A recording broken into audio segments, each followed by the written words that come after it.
Lord Lady, grateful.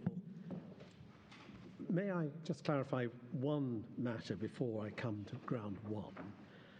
It was said by my learned friend in opening that there was no challenge to the validity, and I assume he meant no challenge by the first or second respondent, but certainly the first respondent, no challenge to the validity of the decision to require a public highway. Clearly, a couple of points in relation to that. The first respondent says that Condition 39 doesn't require a public highway. Secondly, there is no evidence that the development would not be acceptable without a public highway. We, on behalf of the first respondents, do not accept that the public highway is required, as I said before the short adjournment, to make the development acceptable.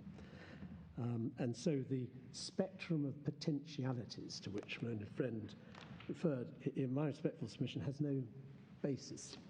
I'd leave that to one side and come to ground one. And you did say in your design and access statement that it was going to be a highway. There's one reference in all the thousands of pages. There's one reference to a highway by planning consultants drafting a document. It's not in any way suggesting that that highway means anything other than a road. It's not being suggested. There's nothing in that document or any of the other documents which suggests that this was ever going to be dedicated to public right of way, and it wasn't in the context in which it's set out at page 260, I think it is, the bundle. That in the design and access statement addendum number 2, it was not. It was dealing with connectivity, and as I've said, in other words, connectivity to taking these roads up to the boundary of the site, and that's the purpose of the requirement in the obligation at Schedule 2, to which my lady referred before the short adjournment. There's a difference in timing there between putting in the access roads up to the units and then the additional requirement to take the roads, to build the roads up to the boundary, and that's secured in particular by Schedule 2 to the obligation. But that's what the design and access statement addendum number 2 is concerned with, and it's not in any way. There's one reference to the highway. It's not public highway. It's simply being used there as highway, meaning road, in my respectful submission. There's nothing else to which the council can point at all. If I may come then to the main points in relation to ground one, irrespective of case law, and a fundamental starting point, indeed generally also the end point, must be the wording of the relevant legislation, particularly in the Supreme Court. We can put aside case law. Let's see, our only constraint, if I may put it that way, is what's Parliament said, what is the legislation.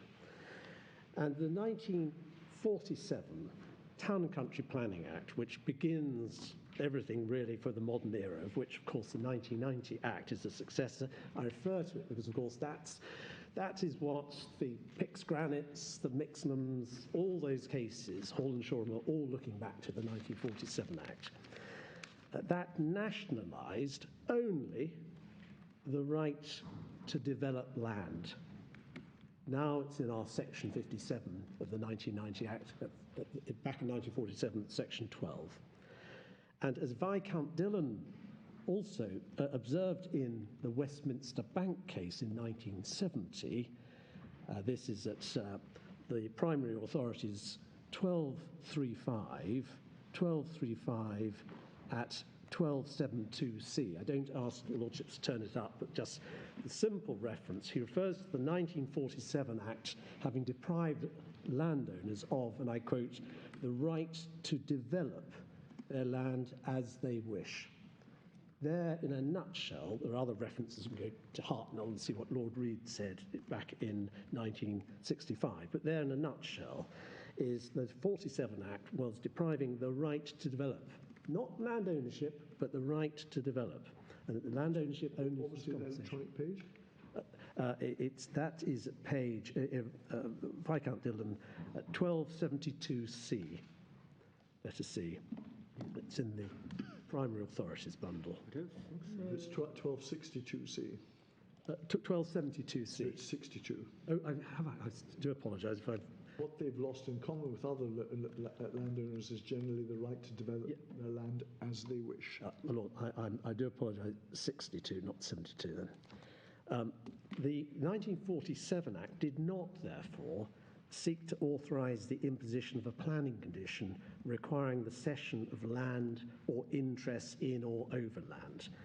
From the outset, the acquisition of land, including expressly under the 47 and the 1990 Acts, the acquisition of rights in or over land, could only be achieved, if at all, on the payment of compensation for any loss, alternatively, by voluntary agreement.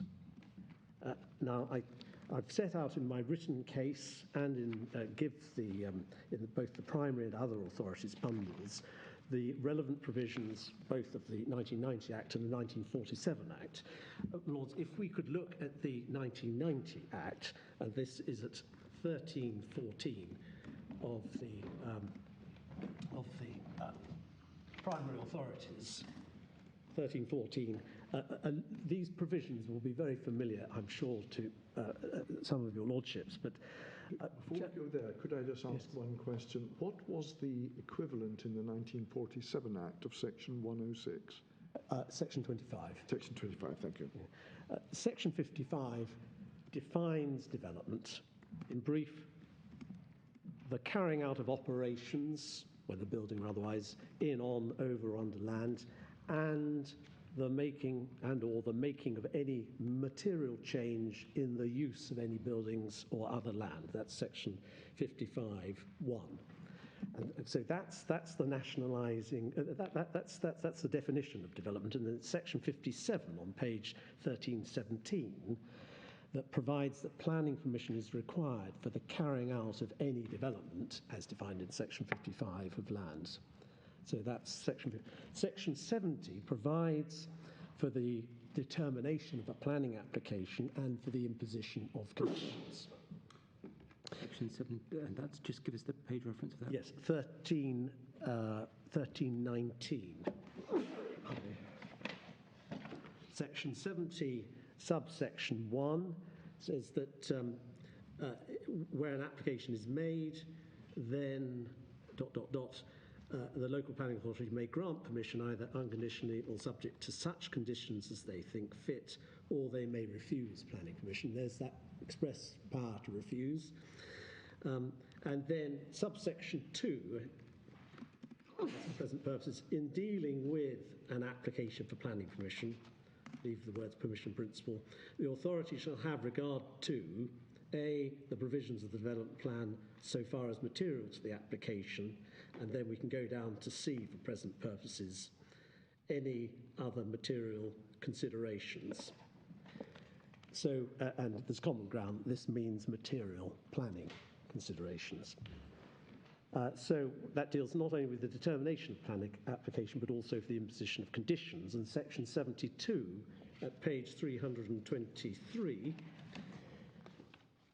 it states that without prejudice to the generality of section 70, subsection 1, conditions may be imposed on the grant of planning permission under that section, A, for regulating, it's a very important word, regulating the development or use of any land under the control of the applicant, whether or not it's land in respect of which the application was made, or requiring, and that's the only reference to requiring, but it's clearly gone to a distinction to regulating, requiring the carrying out of works on any such land, so far as appears to the local planning authority to be expedient for the purposes of or in connection with the development authorised by the permission. So regulation in that context, is clearly not intended to bear the same meaning as requiring. Requiring obviously involves a positive obligation. In that instance, in section 72, 1A, it's for to carry out works on land. And of course, carrying out works nothing to do with nothing to do with interests in land or dedication of rights. A requirement to dedicate rights over land is not, therefore, regulation, and with great respect, that's not correct at paragraph 93 of my learned friend's written case, a point he repeated this morning. Rather, it's a positive obligation. It won't be the carrying out of works with interference with land ownership. And the second point under this heading, in respect of both regulation and requirement, the condition must be for the purposes of the development authorised by the permission. By contrast, section 106, which is at page 1338, there are a number of points to be made in relation to section 106. Any person interested in land in the area of a local planning authority may, by agreement or otherwise, i.e. by agreement or still voluntarily but unilaterally, and note that's a key difference between section 70 and 72 on the one hand and section 106 on the other. And just pausing there, Lord Justice Lewison noted the error, with great respect, of Mrs. Justice Andrews in equating those two at paragraph 39 of her judgment. Just in relation to that by agreement, there's one point made by my learned friend in his written case, that the Town and Country Planning Pre-Commencement Conditions Regulations 2018, and I stress 2018, i.e. post-dating the 2015 permission with which we're concerned, that provides, in conjunction with section 100 ZA subsection 5 of the Town and Country Planning Act as amended in 2017, that planning permission for the development of land may not be granted subject to a pre-commencement condition without the written agreement of the applicant to the terms of the condition. A, as I've said, that came into force in 2018. B, in any event, it has no relevance to the current issue because condition 39 is not a pre-commencement condition. So that's the only point that my learned friend makes, that there, in respect of, for certain pre-commencement conditions, you can't impose a condition without agreement. That's the only exception, and it didn't apply in this case on the facts or at the time. But coming back to section 106, section 106 subsection 1, A to D then, it says what a planning obligation can achieve. A is restrict the development or use of the land in any specified way, and of course one notes the contrast, restrict, with B, C and D which follow, because B, C and D are requiring, respectively, specified operations or activities to be carried out in, on, under or over the land. C, requiring the land to be used in a specified way, or D, requiring a sum or sums to be paid to the authority or the Greater London Authority on a specified date or dates or periodically. Now, just taking D first, requiring sums or sums to be paid to the authority, that was required to overcome the principle in the Attorney General against Wilts United Dairies in 1921 that money, that one cannot impose a tax without express statutory authority. In that case, the 2 pennies a gallon as a condition of the grant of the licence to purchase milk. But secondly, in South Northamptonshire ex parte Crest, Court of Appeal decision in 1994, in the other authorities at page of the electronic bundle 2593, Lord Justice Henry usefully, that's in the light of fairly recent in 1994, the recent amendments to section 106, which effectively had been the same apart from one reference excluded to requiring the permission of the minister, but effectively been the same since 1947, all the way through 1962, 1971, and up to and including the original 1990 Act. And then it was the Planning and Compensation Act of 1991, which led to amendments to Section 106. So we're reading the Section 106 as amended in 1991 with effect from 1992. But Lord Justice Henry in Crest says clearly the introduction of the positive obligation to pay money widens that definition, i.e. the previous definition, as do also the positive obligations, wider than encompassed by the word regulating, now found, the positive obligations now found in B and C. The section was obviously intended to widen what could be achieved by way of planning obligations. There's no reference to this aspect of Crest from the appellant in their written case. Crest was, of course, cited in argument to this court in Aberdeen and Elsick. Lord Hoffman also referred to Crest in the Tesco decision. Widen it compared to how Section 106 was read before these amendments? Before, there was concern as to whether sums could be required to be paid to the authority, money. There was great concern about that section. Yes, I understand that point. Yes. In Aberdeen, the Aberdeen case, my Lord Hodge observed that planning obligations enable a planning authority. This is, I do apologise, this is the 604 of the bundle, and it's paragraph 35. Page 604, paragraph 35. Lord Hodge observed that planning obligations enable a planning authority to control matters which it might otherwise have no power to control by the imposition of conditions. And that was noted by Lord Justice Lewis in the Court of Appeal at paragraph 48, page 230 of the bundle. Now, there's common ground between the parties, as we've heard this morning, and also in the appellant's written case at paragraph 93, that a land transfer may be included or required by a planning obligation if it is part of meeting one or more of the sub-paragraphs in section 106.1. In Crest, it was noted obiter by the Court of Appeal that section 106.1c can be relied on for an incidental land transfer in connection, in that case, with a requirement to make suitable provision for public open space within a development.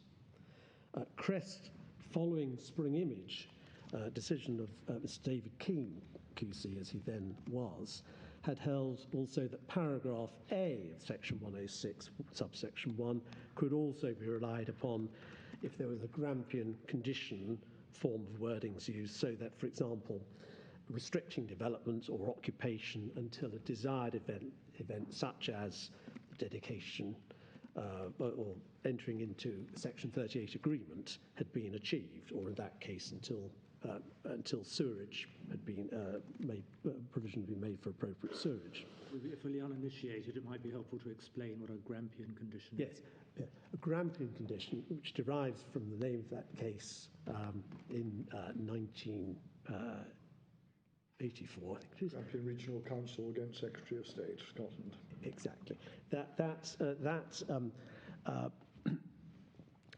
Because of the concerns as to whether a condition could require something which was outside the control of the applicant, in that case, the closure, in securing the closure of a particular road, the reporter, the equivalent of our inspector in England and Wales, had said, well, I don't think I can grant planning permission subject to condition in this regard. And when it went to the House of Lords, they said that one could impose, one could ensure this by a negative condition, a condition, or I think negative suspensive condition, saying no development until X has been achieved, and therefore you would be restricting the use of the land. And that would be appropriate. Obviously, there's policies to requirements as to whether there's a reasonable prospect or realistic prospect of that eventuating. But what so if you can't impose something by telling them to do it, but you could just say you can't develop until it's done. That's right. And really, so what David Keane, because he was saying as Deputy Judge in Spring Image, was that's how you could, in a Section 106, subsection 1A, you can have that form, that Grampian form of condition or wording, but in a Section 106, under Section 106.1A. But of course, now we've got C, as long as it's incidental, the land transfer, to the positive obligation to require a public open space, whatever it is, or the land transfer, the public open space, then that is acceptable. So the point of me referring to this in some detail is that there are numerous differences between conditions and obligations stemming from, obviously, the separate and very specific statutory provisions, including the separate enforcement provisions for both conditions and obligations. Section 106 may be entered into irrespective of whether a planning application has been submitted. So there is no need for the obligation to be expedient for the purposes of or in connection with the development authorised by the permission. And for completeness, I think it's common ground, Regulation 122 of the 2010 Community Infrastructure Levy Regulations, known affectionately as SIL regulations, only applies to planning obligations where planning permission is being sought and it's proposed to be granted. My learned friend's written case states that ultimately, whether a requirement is contained in a planning condition or planning obligation, the amount of choice which the developer has is the same. But it's not a question with respect to the amount of choice open to the applicant for permission, but whether the local planning authority has the power under the Town and Country Planning Act to impose a planning condition. This reference also was made by the appellant to the City of Bradford case, that an agreement cannot make an otherwise unlawful condition reasonable. But the point here is that, as is common ground, Section 106 enables, so there's authority under Section 106 to enable dedication of rights of way to be secured by a planning obligation, and thus sanctions an agreement for this. But there's no such sanction in Section 70 or 72.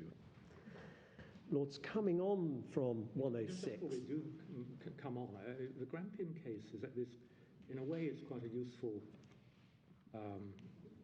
case to be aware of in this context, because it strikes me, because in the House, when the House of Lords held that objectives could be achieved by means of negative conditions, which could not lawfully be achieved by means of positive conditions, it rather illustrates the way that the law has developed to take a rather technical, or with a good deal of technicality, rather than simply taking a broad brush, common sense kind of approach to the legislation. That's absolutely right, but it derives from the wording of the condition, of the power, but the wording must achieve some purpose, and if there's good reason why the wording doesn't allow you to impose it as a positive condition, how can that purpose or intention behind the legislative wording not then operate to prevent you from easily getting round that by imposing it as a negative condition? Because the fundamental point here is that there's agreement or volunteering and imposition, and the legislature has always set its face, and the courts equally set their face against the imposition on our freedoms unless there's express statutory authority. And so Section 106, although we talk about obligation, but it's an agreement to enter into that obligation. In Section 70 and 72, it's imposition of conditions.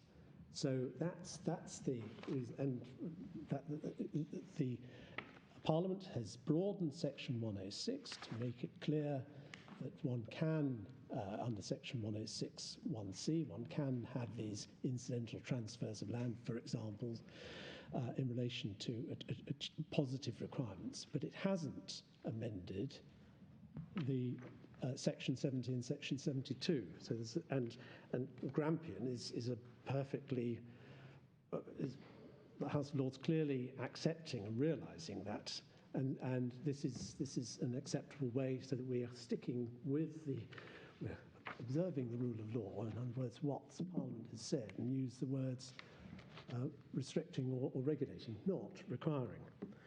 But the Lords, I suppose in a nutshell, I think Grampian was saying that you cannot reasonably impose a positive You cannot reasonably impose a condition requiring some action to be taken where that action lies outside the control of the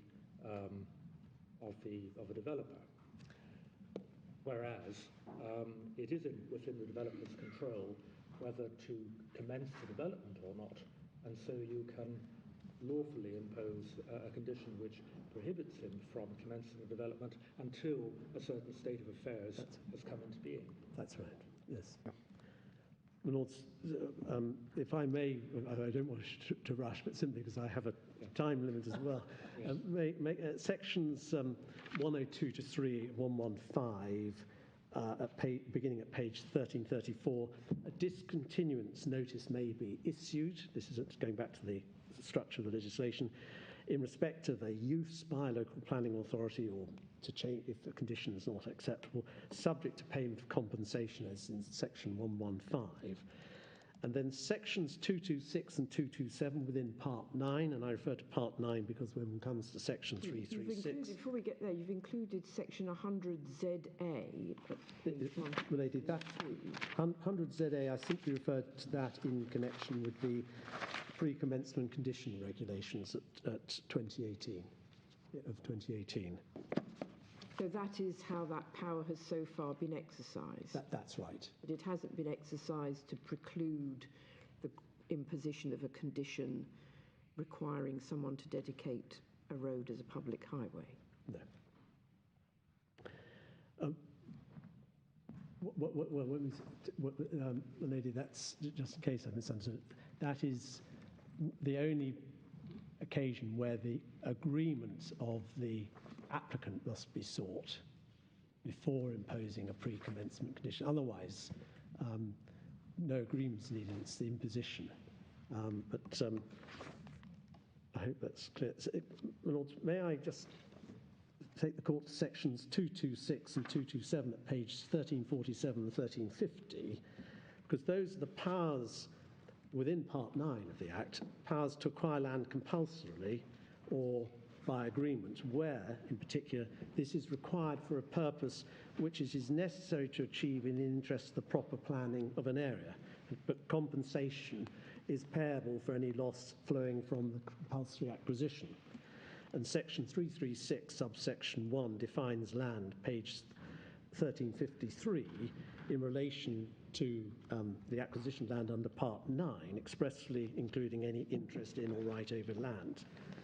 Given the foregoing analysis of the legislation, reading the provisions as a whole and individually, it submitted that it cannot have been intended that the planning condition could be imposed pursuant to section 1772 to require a public right-of-way to be dedicated when powers are conferred by the same statute compulsory to acquire such rights, subject to the payment of compensation, or to agree to acquire such rights for, amongst other things, the proper planning of an area, or voluntarily to enter into planning obligation, section 106.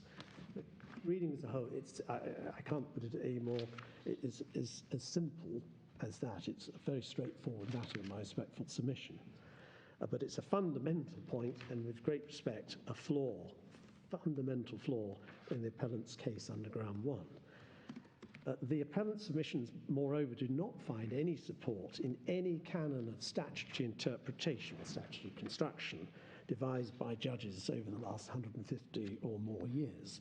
And I cite two in my written case. First, the Attorney General and Horner, a forerunner really of colonial sugar, case in 1927, and the well-known dictum in the Privy Council's decision in the colonial sugar case, page 1657, that a statute should not be held to take away the private rights of property without compensation unless the intention to do so is expressed in clear and unambiguous words. But I also add a note that Lord Reed in the Westminster Bank case in 1970 noted that the intention may also appear by irresistible inference from the statute read as a whole.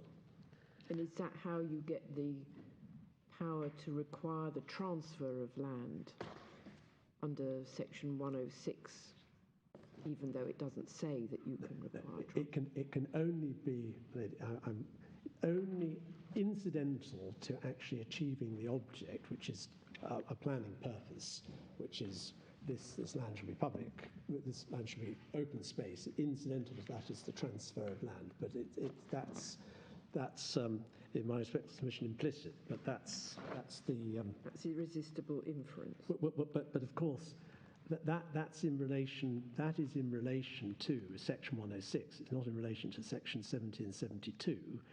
And there has to be, obviously, Parliament is expecting there to be agreement in relation to that. Lord Justice Wilmer in Hall and Lord Reid and Hartnell, of course, Hartnell in 1965 relied upon the dictum of Lord Warrington in the Privy Council in the colonial sugar case. Again, Lord Reid in Westminster Bank said he entirely accepted the principle set out in colonial sugar. And in Hall itself, Lord Justice Wilmer, at page 778, could find, and I quote, no clear and unambiguous words in the 1947 Act authorising the defendants, in effect, to take away the plaintiff's rights of property without compensation by the imposition of conditions such as those sought to be imposed. Separately from that canon of construction, I'd also cite Lord Reid's opinion in the Mixnams Properties case in 1965. This is at page 2156 at 2172-3. Then, by reference to the then edition of Maxwell on Interpretation, citing Pick's Granite. So, which is that general words and phrases, therefore, he says, however wide and comprehensive they may be in their literal sense, must usually be construed as being limited to the actual objects of the Act. Lord Reid cited Lord Denning's well-known dictum in Pick's Granite as an example of general words in an Act being given a limited meaning despite the apparent breadth of the wording, Section 14 of the 1947 Act, which of course is now Section 70 and 72 of the 1990 Act. So there's a Lord Reid's analysis in 1965, as well as Hall's analysis in 1964. What are the actual objects of the 1947 Act?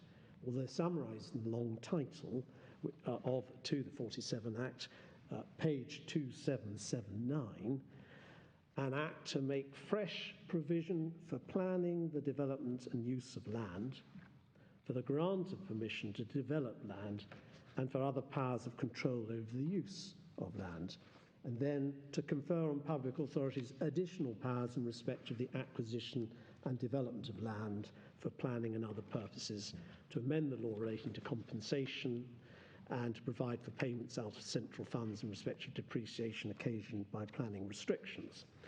So the relevant objects concern planning, development and use of the land. And I refer to Pick's Granite in this regard for the, not only for the well-known dictum, of course, but for the approach to the interpretation of the then 1947 Act. Because what Lord Denning did there, he referred to a ministerial appeal decision in the then, known then as the Bulletin of Selected Appeal Decisions from the Minister. They're published every so often. And I've included that decision in the substituted pages 2862-3 in the Other Authorities bundle.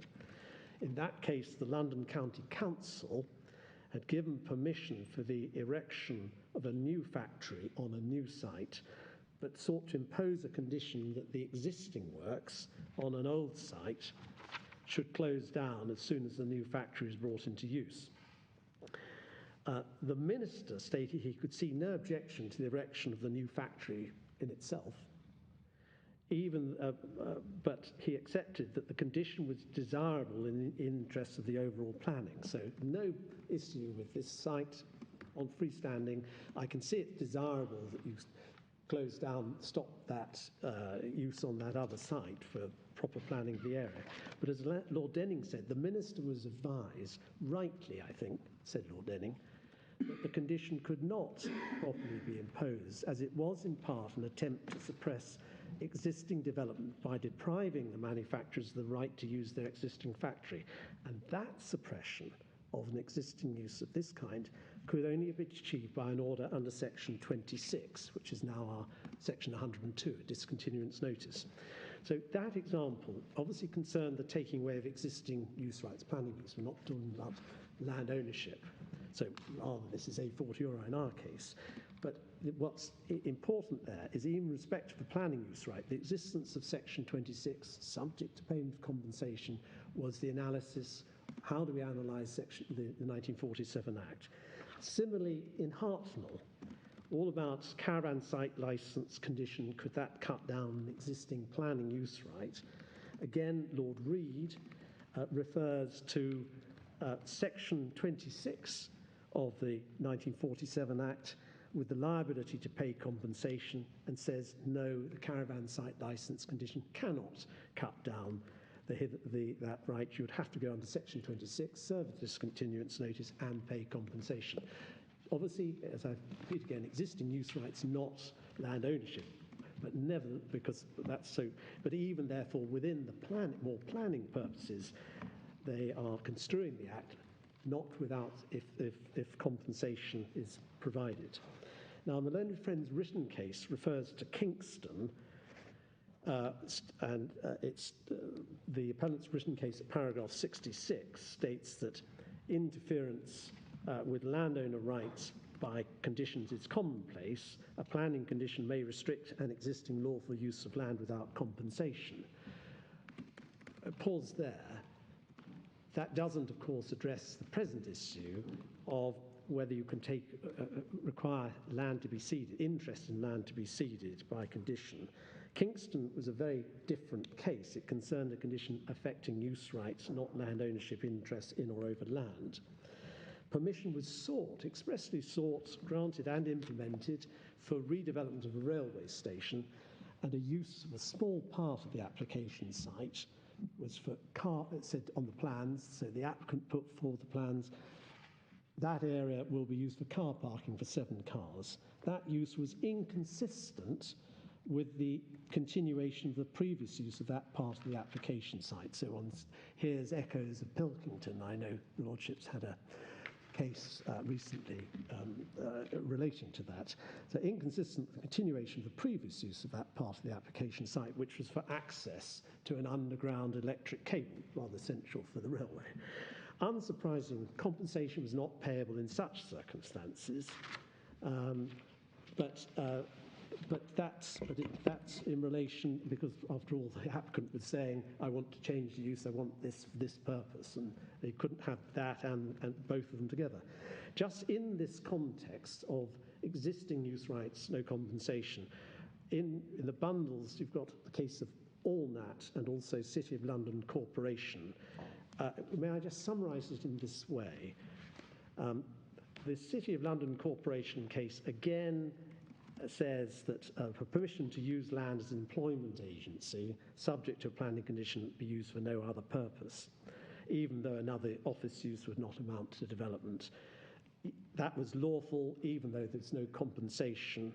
But of course, that doesn't in any way deal with our present issue of whether you can actually take away interests in land without compensation.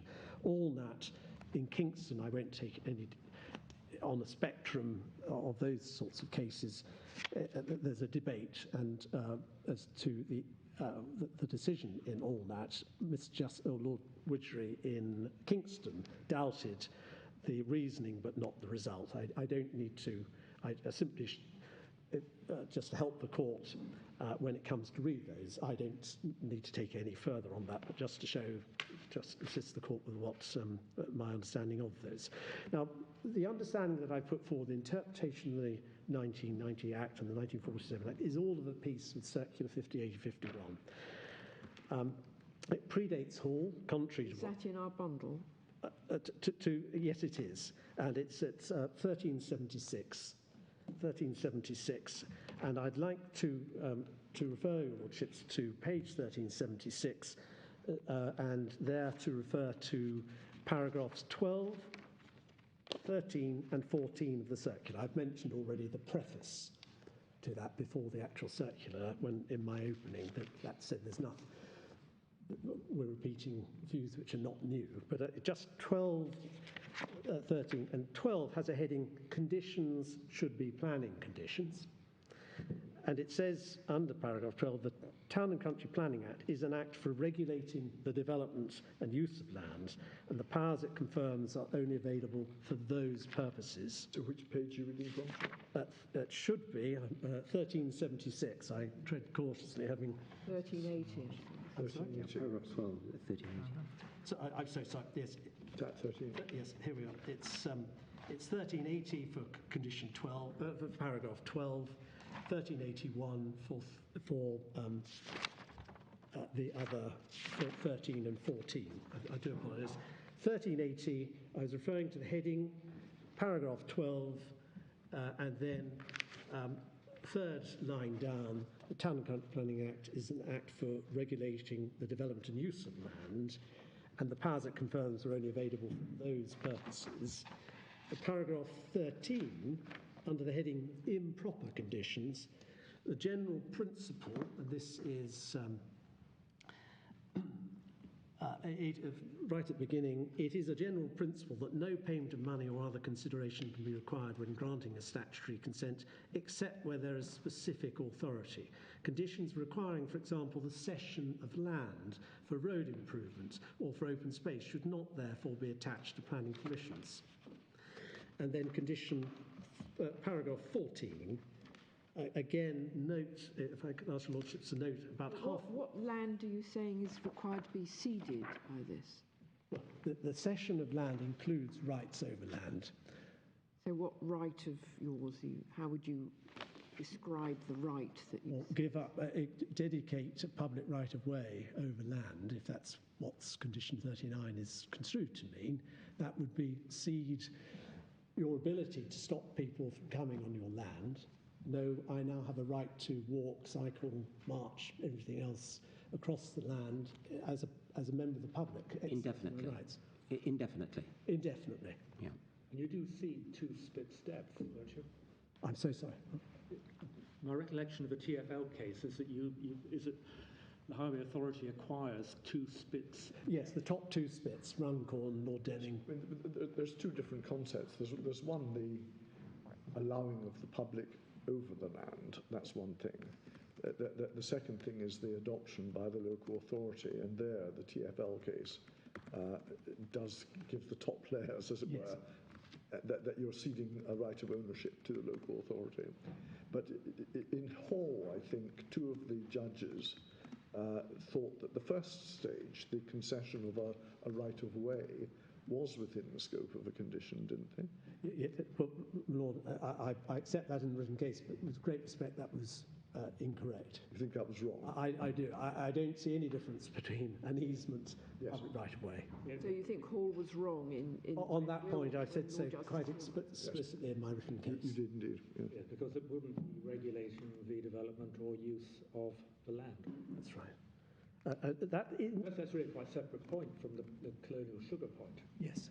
They're two separate objections. Really. That's right. In terms of paragraph 13, to which I was referring under the reference session round, no payment of money except where specific authority, that directly reflects the Attorney General against Wiltshire case.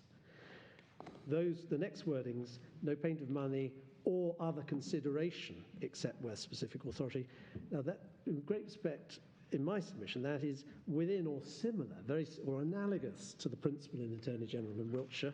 The requirement to cede land is no different to pay money, both in effect taxes. In any event, the advice reflects colonial sugar. Paragraph 14, the only matter I refer to, page 1381, is interesting halfway down. It's referring to section 14, subsection 2, our present section 72 in the second line. And in effect, that paragraph says, and halfway down, one should not use section 14, subsection 2, or present section 72, to control other land of the applicant merely because it's considered desirable. Action should instead be taken under section 26, in other words, pay compensation. The Lords, I don't wish to refer to the section 25, which is what's now section 106. Yes. I'm so sorry, Melanie. You referred, were you sorry, I missed the question. All these things that it says here can't be done by conditions, can be done by an agreement. By agreement, Section 106, as it now is. Section 25 was worded back in 1947 rather narrowly compared to the 106 now. That's right. Which may explain why it didn't feature at all in the Hall case. Yes, yes. And the National Planning Policy Guidance applicable at the time of the decision in 2015, that's set out at page 1384, just to show your lordships that. We can see it's in the middle of the page under the heading DCLG NPPG 2014. This was the same formulation given to the Court of Appeal. Conditions requiring land to be given up, conditions cannot require that land is formally given up or ceded to other parties, such as the Highway Authority. So that's very similar to today.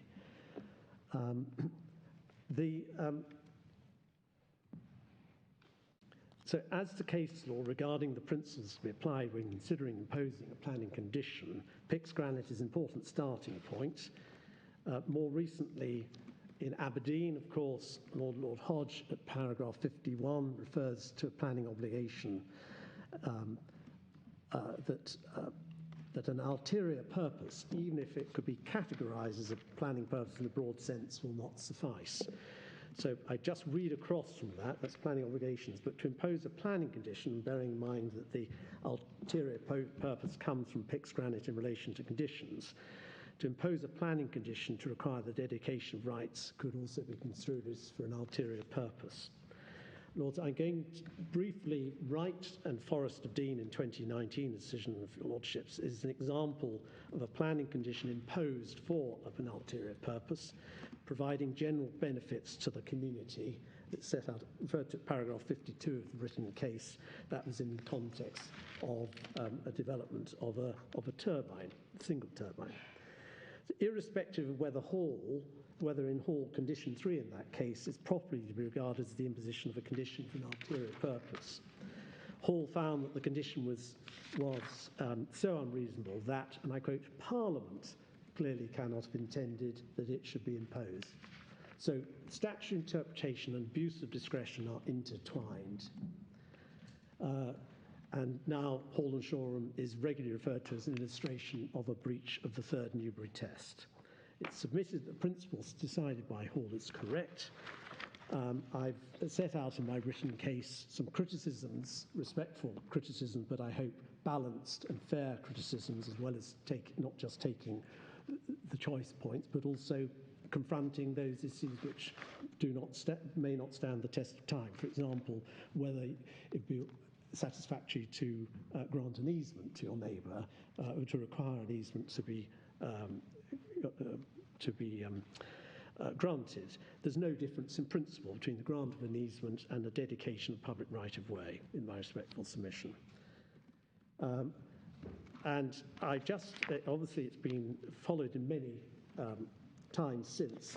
I'd like to mention, if I may, just one or two cases before coming to the second round, which I hope to address in 5 minutes. First, the Westminster Renslade decision, which is the other authorities, page 2721, which related to a development near to a railway station. The Secretary of State refused planning permission on appeal, accepting the recommendation of his inspector, who had concluded, amongst other matters, that insufficient car parking spaces were being provided for public control. Mr. Justice Forbes accepted the submission of the then Mr. Robert Carnworth, holding by reference in particular to Hall that it is quite illegal and ultra vires for a planning authority, this is page 2731, to attach a condition to a planning consent that involves securing some aim that ought to be secured by their use of some other powers. It's perfectly simple to provide off-street car parking that's under public control. The local authority can require the land to do so. And the Secretary of State, then represented by Mr. Simon Brown, as he then was as Treasurer Junior, accepted that that was accurate. The judge accepted that the developer could, of course, and this is page 2732, freely choose to give away his right. Bradford has been referred to. I simply say this in relation to Bradford. Yes, shouldn't be buying and selling permissions, but also just the facts are indistinguishable. The written case from my learned friend states that the ancillary road was not part of the development applied for. That doesn't appear to be of any relevance to great respect. It was within the application site following an amendment to the site plan, which no doubt resulted after discussions with the Highways Authority as to how highway congestion on the A259, in that case, could be overcome. And I simply ask your Lordship to note this because the facts, it takes a bit of unpacking, if I may use that word. At page 631, Lord Justice Lloyd referred to the fact that in Hall and Shoreham, the amended plan submitted by the plaintiffs in Hall showed a line 26 feet south of the proposed road widening. There was always going to be a widening of the A259 by a metre. And then during the application, it was the Highway Authority said, look, we really need, in addition, an ancillary road parallel to the main road. And so the amended plan shows a line 26 feet south of the proposed road widening within the area coloured pink. The area coloured pink is the application site, and one can see that from Lord Justice Pearson at page 783 and at 789 and at 786.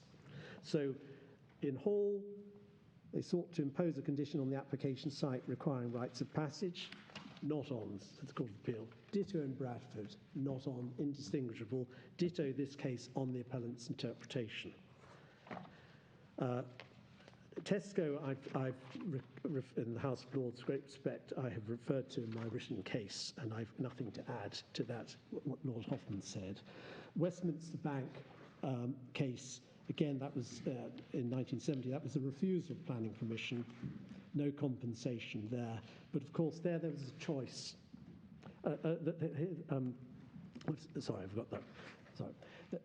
Sorry, it related to the refusal of planning permission and no compensation was payable. It wasn't concerned with a grant of planning permission subject to conditions. It was a refusal. And Lord Justice Diplock in the Court of Appeal, page 2708, Hall and Shoreham is not a case of refusal of planning permission, but an attempt to achieve, by the imposition of conditions, the construction of a highway by the applicant on his own land at his own expense. A misuse of a power granted by statute for one object to use it in order to achieve a different object for which Parliament did not intend it to be used. Royco Homes, the condition, Hall was referred to as a fundamental departure from the rights of ownership, and that's Lord Widgery, pages 1831, 1831 to 1832. And Britannia, just to touch upon Britannia at 1978, my learned friend refers to the written case of paragraph 79, a condition required public open space to be maintained by the landowner until adopted.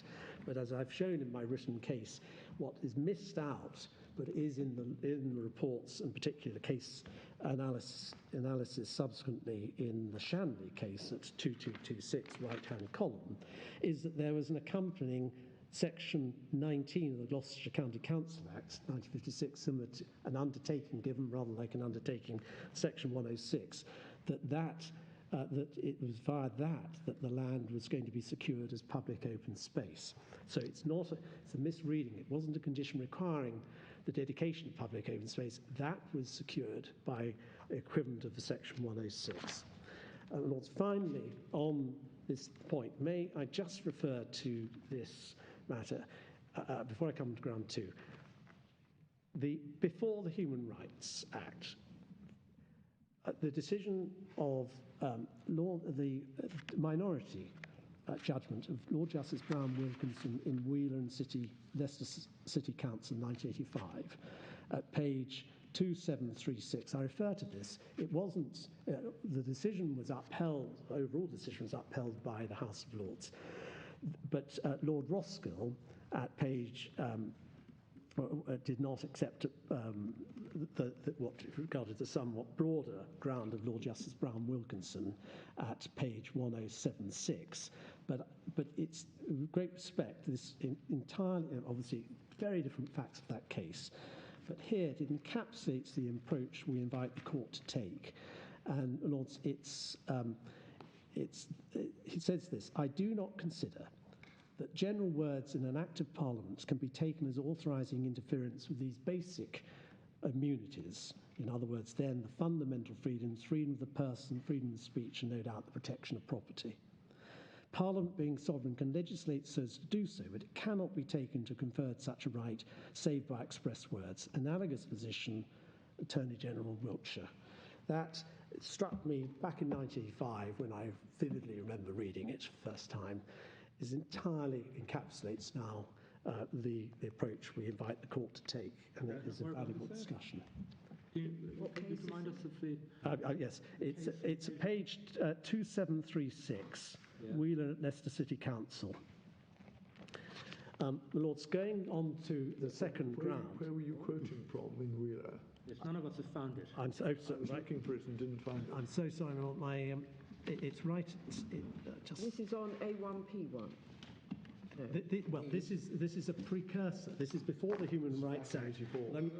But it's I don't need the Human Rights Act in this regard, but it just shows even before that, and it begins at 2736, and I'll give the reference.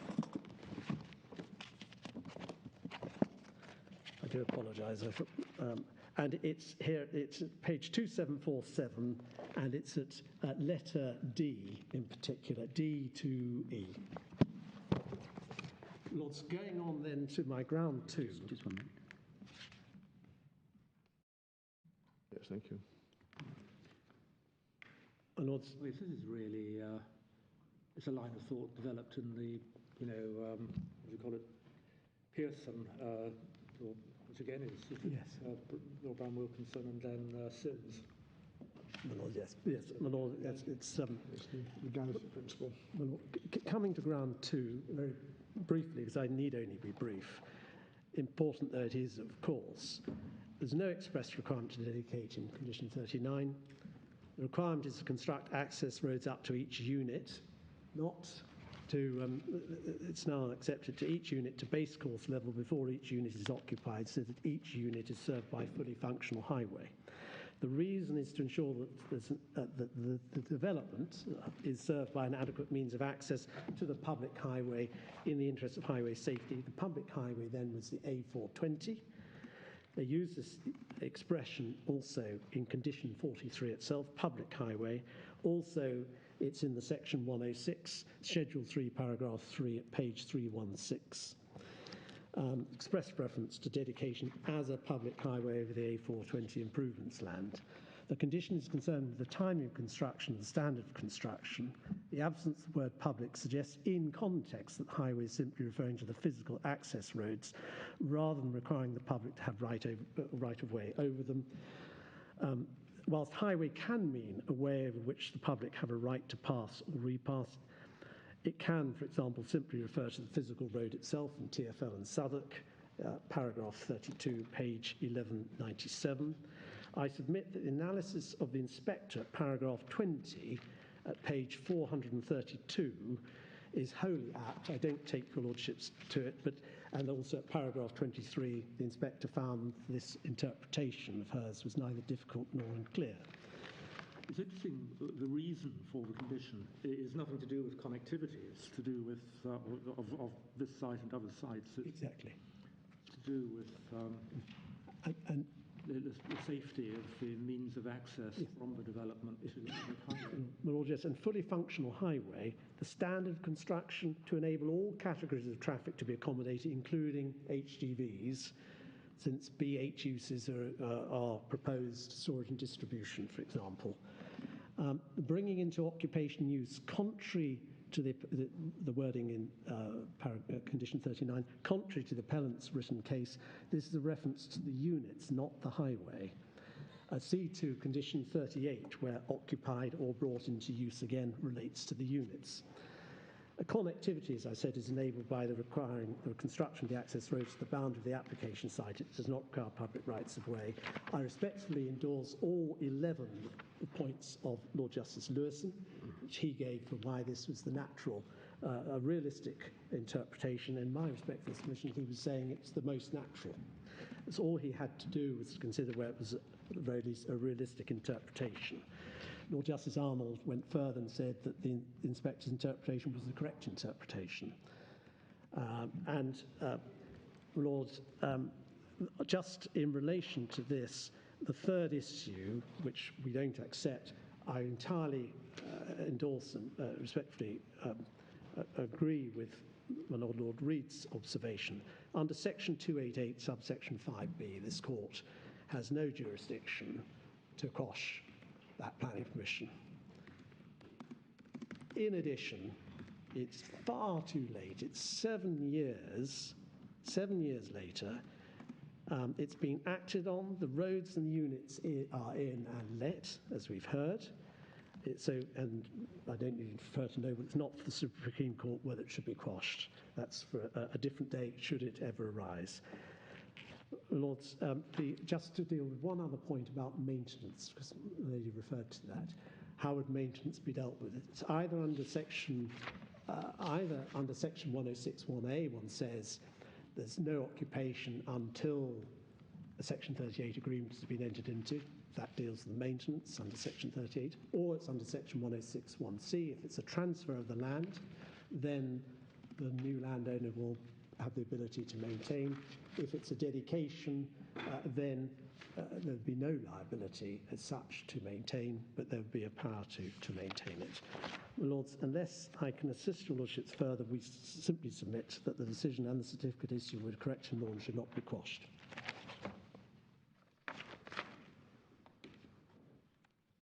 Thank you very much, Mr. Humphreys.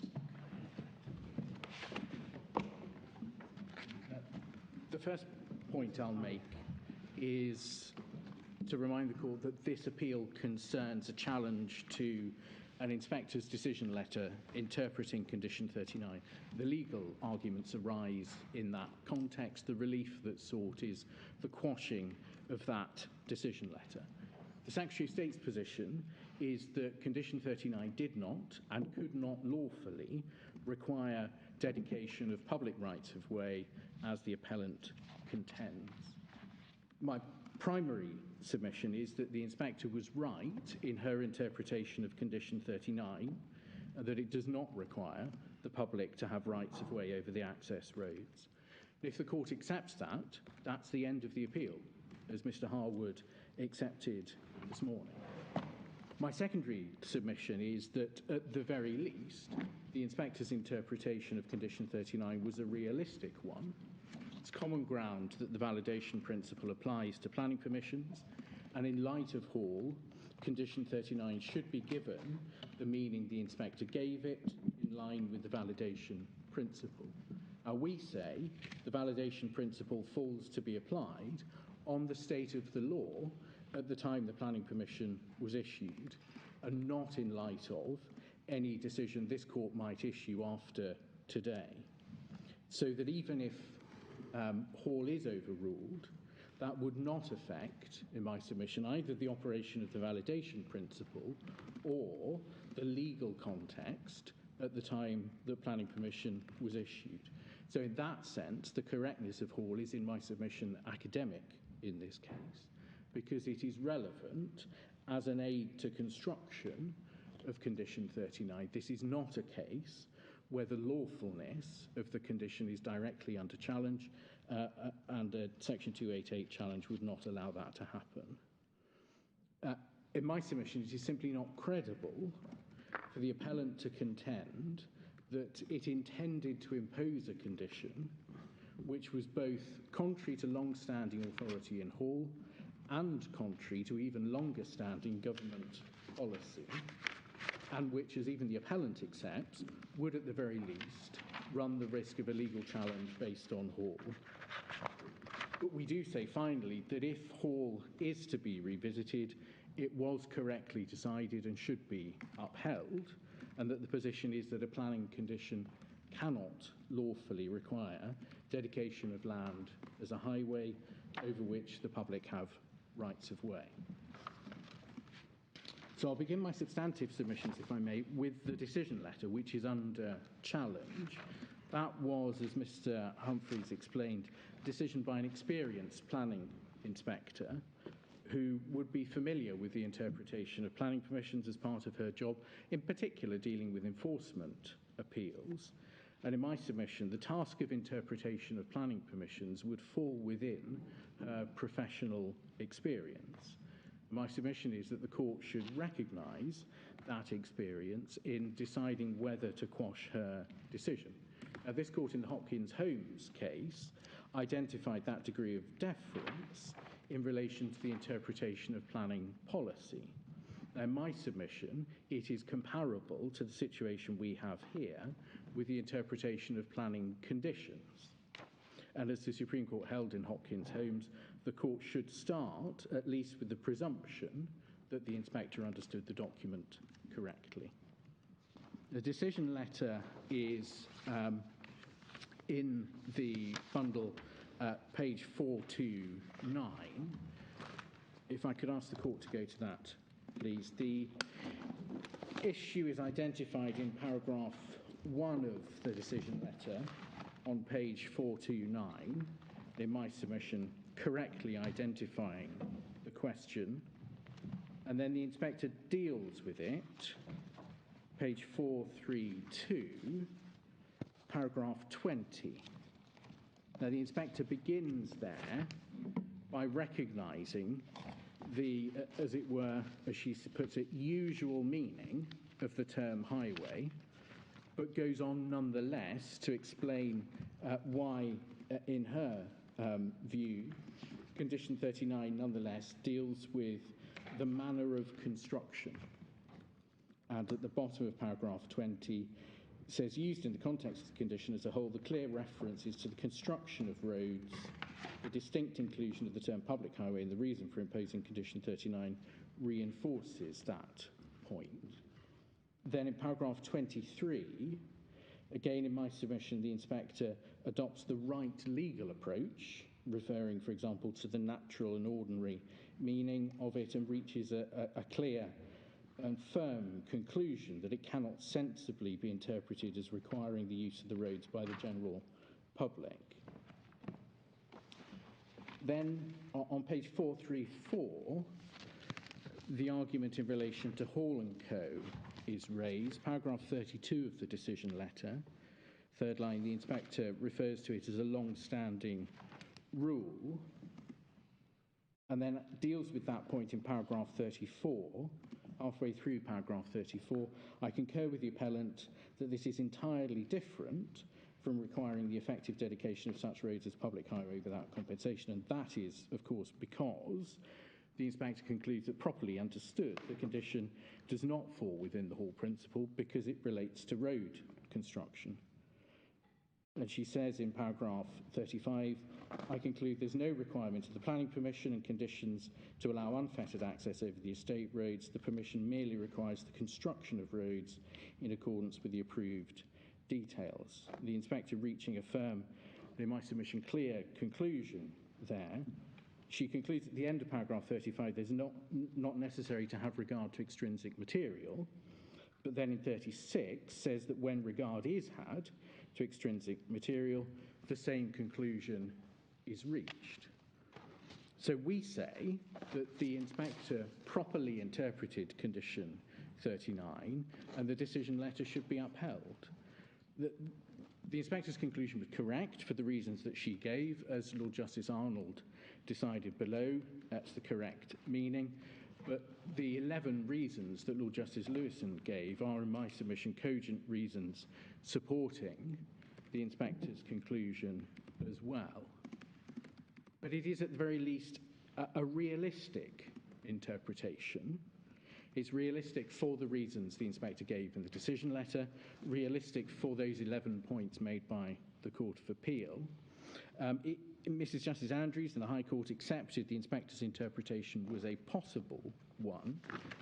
And also we have, as Mr. Humphreys pointed out, Lord Briggs in the TfL and Southwark case saying the word highway has no single meaning and sometimes is used to refer to physical elements. So that is what we say about that first point, which is, as I say, a complete answer to the challenge. Secondly, we say that even if this court overrules Hall, that wouldn't affect the interpretation of Condition 39 for the purposes of this appeal, because the court should interpret Condition 39 in the context, including the legal context, at the time the planning permission was issued. And at that time, of course, Hall was a well-known and long-standing part of that legal context and had been for over 50 years supported by government policy, which had been unchanged for at least 65 years when the planning permission was issued. And this same point applies for both of the two ways in which we say Hall is relevant, both firstly as part of the context for interpreting Condition 39, and then secondly under the validation principle. So on the first of those, interpretation of Condition 39, the law on interpretation of planning conditions is common ground in light of this court's judgments in Trump and Lambeth. Two of the principles we say are relevant here. The first is that Hall is part of the legal context in which in which Condition 39 must be interpreted. And then secondly, Hall is part of the planning law and practice of which the notional reasonable reader is equipped with a working knowledge and understanding. We say both of those points must apply for the law as it stood at the time the planning permission was issued, because that is the context in which the permission was drafted and issued, not as it may be changed by this court years later. Hall was, at that time the permission was issued, clearly part of the legal context. The High Court, Mrs. Justice Andrews, referred to it as a well-known case, and indeed Lord Hoffman in 1995 referred to it as a landmark case which exercised a decisive influence over British planning law and practice. That was in the Tesco case. In relation to the policy which Mr. Humphreys showed the court, two judgments have indicated that the position in Hall amounts to the cession of land. Lord Hoffman said that in the Tesco case. It was also identified by the Court of Appeal in the Bradford case. So there in my submission can be no dispute that the circumstances in Hall, cession of land, were within the ambit of that long-standing policy going back to 1951. Do you have references, page references to Tesco yes, so, and Bradford? My Lord, yes. Tesco, it's pages 1141 and 1143. The Bradford case, it's pages 625, 626 and 631. If I have time, I'll go to the Bradford case. My submission here is that overall a reasonable reader would think that in imposing conditions the local authority would seek to comply with and not contravene long-standing case law and policy, especially when there was nothing expressed in any of the documentation to suggest that they were doing otherwise. So then, the validation principle is the second way we say this arises. The appellant accepts the application of the validation principle, and that is, in my submission, in line with this court's recognition in Trump and in Lambeth that the process of interpreting planning permissions is not materially different from other legal documents, and that the general rules of interpretation should be applied. The appellant also accepts that all that's required is for the meaning to be a realistic one, even if it's the less natural meaning. And my submission here is that in terms of asking whether an interpretation would result in a document being valid rather than void, that should be based on the law as it stood at the time the document was produced, and not the law if it changes many years later. I'll ask the court to go, please, if I may, to the Anchor, Insat and Chubb decision, which begins on page 665 of the authorities, and it's, as the court will perhaps recall, it's a large judgment, so I'll just dive into the relevant parts, if I may. Page 697 paragraph 106. This is in the judgment of Lord Hamlin, Lord Leggett, and they're discussing the validation principle. And they say the principle, paragraph 106, third line, is a form of purposive interpretation which seeks to interpret the language of the contract so far as possible in a way which will give effect to, rather than defeat, an aim or purpose which the parties can be taken to have had in view. And I stress those words, can be taken to have had in view. It then, just below F, makes the point in the interpretation which would without doubt mean that the document is of no legal effect, gives rise to a very powerful inference. But then there's also reference just below G to the Sul-America case, which used the phrase serious risk. Then on page 748, paragraph 261. Sorry, which page? Page 748, my lord. Thank you. Just below D, reference again to serious risk, but serious risk of the document being held invalid as at the time it was entered into. And the reference there back to paragraph 197 is a reference to the validity argument that was made in that case. So that's Lord Burroughs. And then finally, my Lord, Lord Sales considers the validation principle in paragraph 277 on page 752.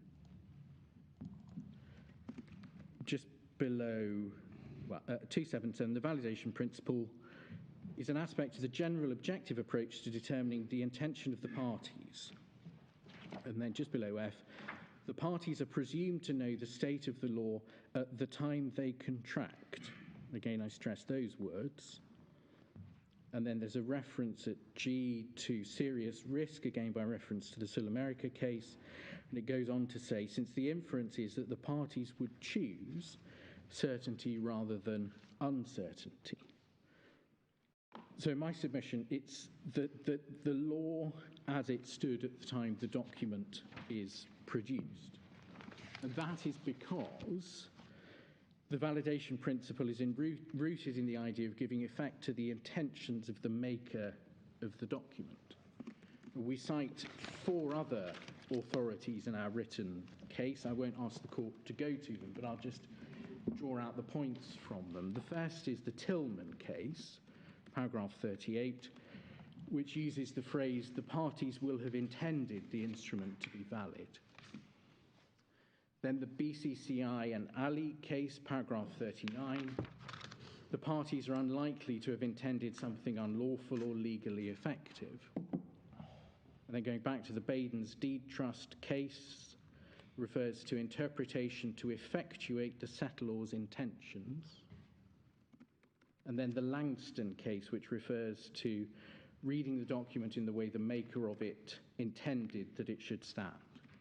And those citations are all in our written case, which is in the bundle pages 192 to 193. So it's the intention. My submission is that that intention existed at the time the document was produced. So I don't say we need to dive into the minds of the parties at that point in time, but that is the point in time at which the validity falls to be tested in my submission on the law as it then stood when the document was produced, and not as it may be changed by this court many years later. So that's the validation principle. We say a condition with the effect for which the appellant contends would have been unlawful under Hall at the time the planning permission was issued.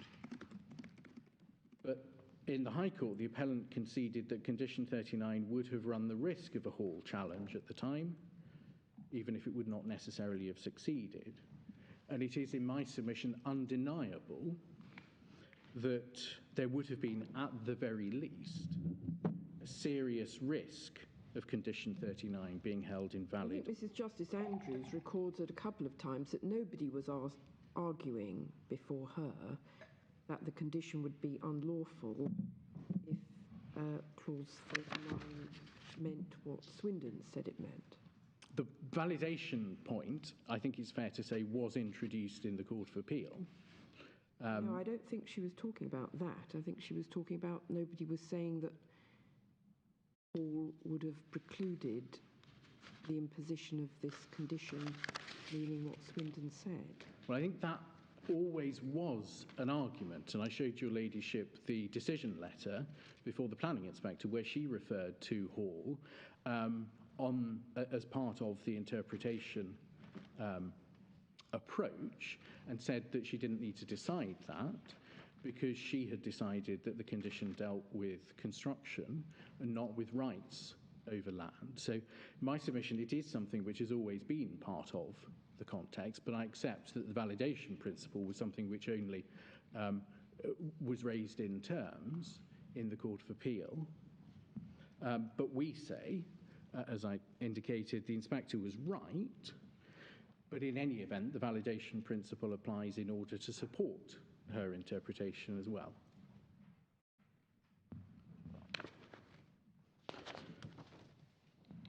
I'll just deal, if I may, here with what the appellant says condition 39 means, because that is important in my submission for the submissions to be made about how it's to be considered if Hall is to be reconsidered. The appellant says that condition 39 requires the public to have rights of way over the access roads, so making the land subject to public rights of passage. Now, in my submission, the Court of Appeal correctly characterised this as derogating from the rights of the owner to exercise his property rights, that the right to forbid access to the land would be lost, that the owner would be powerless to prevent use by any member of the public. That's right in my submission. On the appellant's interpretation of condition 39, it would oblige the landowner to dedicate its land as a highway open to the public at large by creating public rights over his land, requiring the imposition of public rights over private land, requiring the owner to divest itself forever of the right to exclude anyone from the land, which would be, in my submission, a permanent surrender of part of the landowner's dominion. That's what the condition would lead to. But in oral submissions, the appellant's focus was on connectivity. Now, of course, connectivity, in the way that it is explained, is inherently about benefiting land beyond the development which is providing the roads. But in any event, connectivity, in the sense Mr. Harwood described it, depends on the road being constructed and use of it being allowed, in fact, at the time the other developments come to be built out. Connectivity does not depend on the roads being dedicated as public highways. There are many examples of private roads which provide just the kind of connectivity, in fact, that Mr. Harwood described, especially when we're talking about roads through business and industrial parks like this. That connectivity, essentially, my submission, is a physical function. It is not something that depends on giving the public a legal right. Also, of course, he described it as creating a series of cul-de-sac, which in my submission, in light of the developer's evidence, is a full spectre. There was also, I think, a question from my Lord Kitchen about funding maintenance. Where a road is provided by a developer that is then to be adopted by the authority, it is almost invariably the practice that the developer provides a commuted sum to the authority to cover the cost of the maintenance of that road in the future, whether that commuted sum is provided for in a Section 106 agreement or provided for in a Section 38 agreement. It is almost invariably, in my experience, the money is paid to pay for maintenance in the future by the developer when the road is constructed like that. So the appellant's meaning of condition 39, we say, would be contrary to Hall, as well as being contrary to government policy since 1951, but also contrary to the other many cases which have drawn a distinction between, on the one hand, regulating the use of land, and on the other hand, conferring public rights over land, or ceding public rights over land. Planning conditions can do the former, regulating the use of land, but not the latter. We cite 4 cases from the 1970s and the 1980s which show that planning conditions cannot require land to be ceded to public use or be made subject to public rights. I'll ask the court please to look at one of those cases because it does identify that distinction, and this is the Britannia case, page 615 of the bundle. My friend Mr. Humphreys, I think, mentioned it. So this was a case where conditions required provision to be made for play areas and for public open space.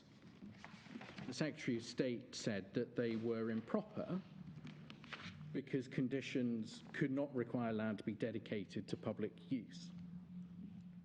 And if I could ask the court please to pick up the judgment at page 619, which deals with Mr. Wolfe's third submission.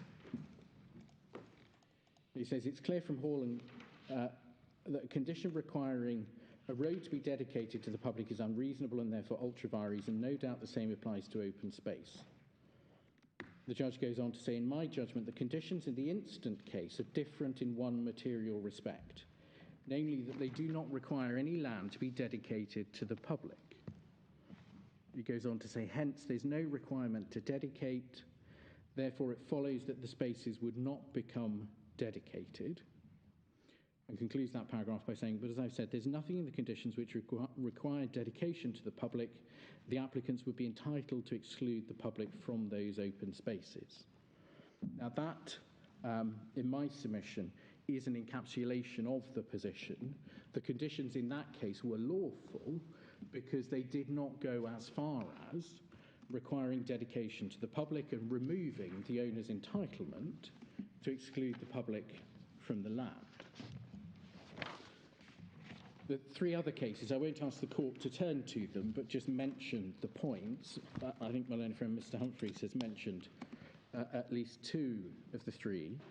One is the M.J. Shanley case, where a condition requiring the provision of 40 acres of land as public open space was held to be invalid. Then there's the Royco Holmes case.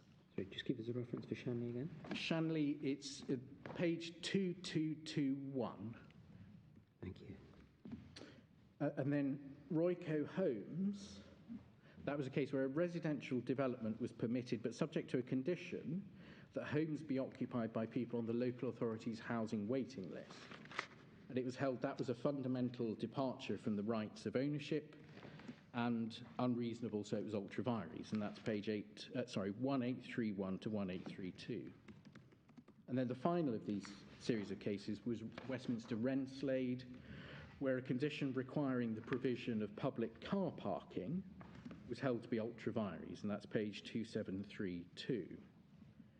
So those cases in my submission all illustrate the wider importance of the principle at the heart of Hall, which is that a planning condition can't lawfully require a developer to dedicate land for public purposes without payment of compensation. So the principle in Hall was that a condition requiring the surrender of land, in that case by in effect dedicating a road to the public, when a more regular course was available, which involved the payment of compensation, would be utterly unreasonable, and so ultra vires. In short, Parliament cannot have intended to authorise unreasonable action, so the condition was ultra vires. Now we say Hall does establish a point of principle, as indeed the Court of Appeal in this case held. And that is important because it has been followed and applied by the courts many times without being overruled or disapproved.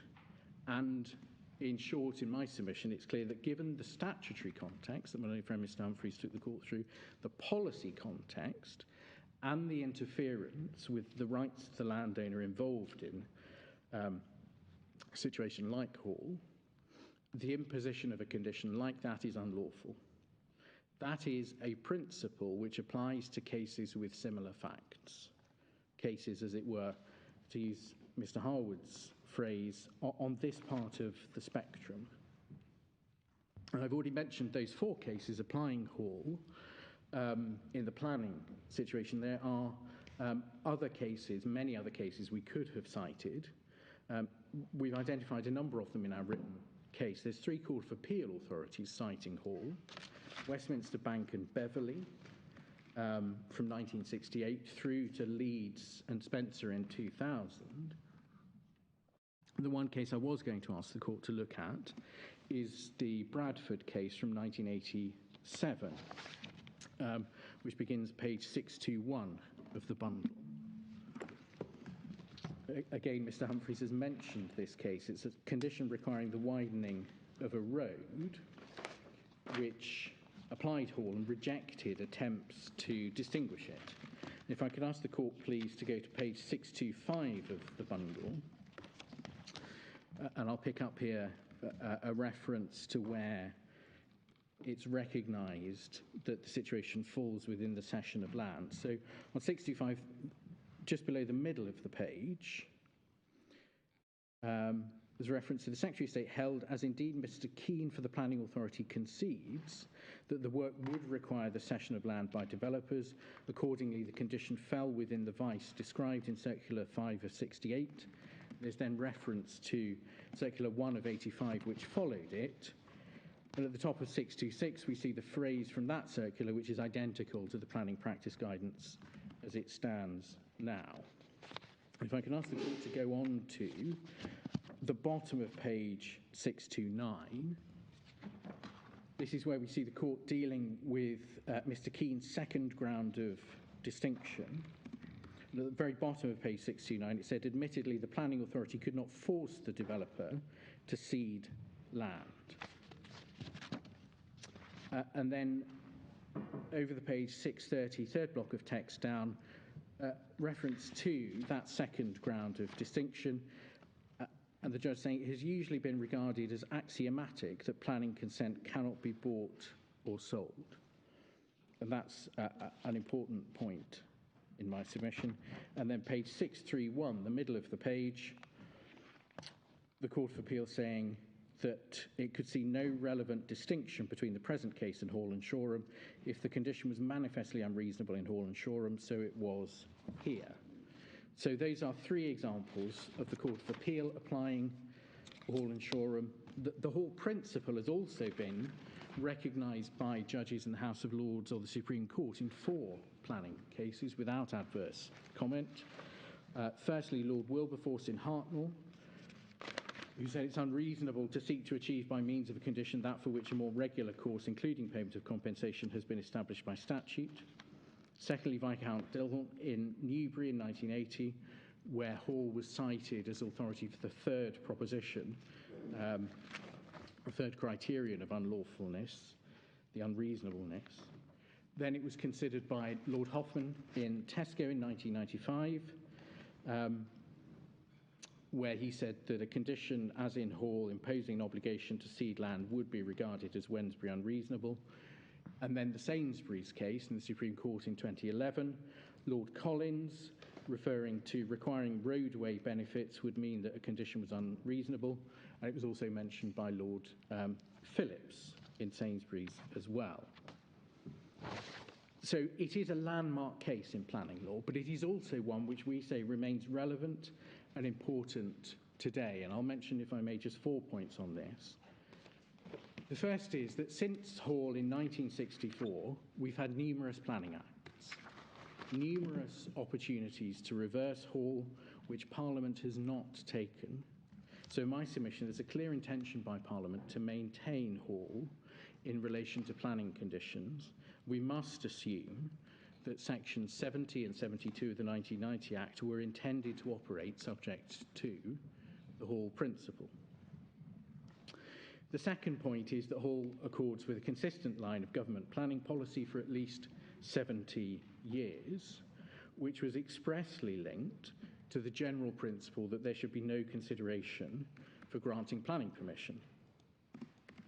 And that importance of guarding against the improper use of conditions, including to require consideration for the grant of planning permission, remains today. Well, how is that consistent with Section 106 then? Well, that is an approach where conditions have been distinguished from Section 106.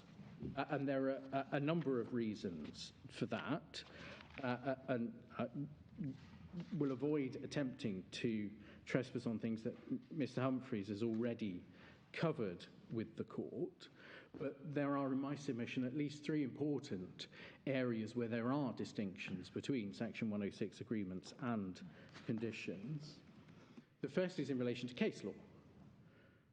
Where I understand the points about the difference between 106 and conditions, but this general principle that you can't buy or sell planning permission, that doesn't seem to be one of those distinctions, and you can do it under 106 but not under Section 70. Well, let me put it this way, if I may, my lady. Part of the Secretary of State's role is in the oversight of the planning system. And we've identified in our written case, one of the things that the Hall does is help manage the risk of the improper use of conditions by local planning authorities to grant planning permission where there are unwarranted benefits, if I could put it that way. Now, if a local planning authority can unilaterally impose a condition doing that, the developer is then put in a very difficult situation. A choice between accepting the condition that's been imposed on the planning permission or appealing. And if they appeal, then the inspector will consider the whole matter afresh. All matters are considered afresh. So the inspector could decide to refuse planning permission entirely, even though the local authority was prepared to grant it. And that's a real risk, especially where there are third parties who would appear in an appeal to oppose the grant of planning permission. So there's a chilling effect on the part, we say, of a developer who would risk losing planning permission entirely if there was a condition they had to appeal against. There is a distinction, though, which is with Section 106, which is that if a local planning authority has to pursue its demands via the Section 106 route, then the developer can decline to enter into a Section 106 obligation, and then the ball is then with the local planning authority to decide whether to press it by refusing planning permission on the basis that the obligation was not given. And that would then be stated as the reason for refusal. The developer can then appeal against that refusal, but the focus is then on the local planning authority to justify their reason for refusal on appeal, which in my submission is in practice a much more effective way of trying to control this. So the principle of planning permission not being able to be bought and sold is universal. The question... But again, if the developer declines to enter into a Section 106 obligation, he probably will face an appeal to the Secretary of State with the same mischief that you listed in your first point, namely that others may come in and what he thought was in the bag, a permission ceases to be in the bag. But I'm not sure there's much difference between the two causes. It's a difference of focus, which is when a local authority is forced to refuse planning permission because a developer has not provided an obligation, the focus of the appeal will be on the local authority justifying their reasons for refusal. So it is not, the courts have said it's wrong to speak of burdens of proof in planning, but in my submission, that is the practical difference. If it's refused in that way because a developer has not put up an obligation, then the focus is very much on the local planning authority to justify their reason for refusal. So in practice, there is a difference that does help guard against this risk.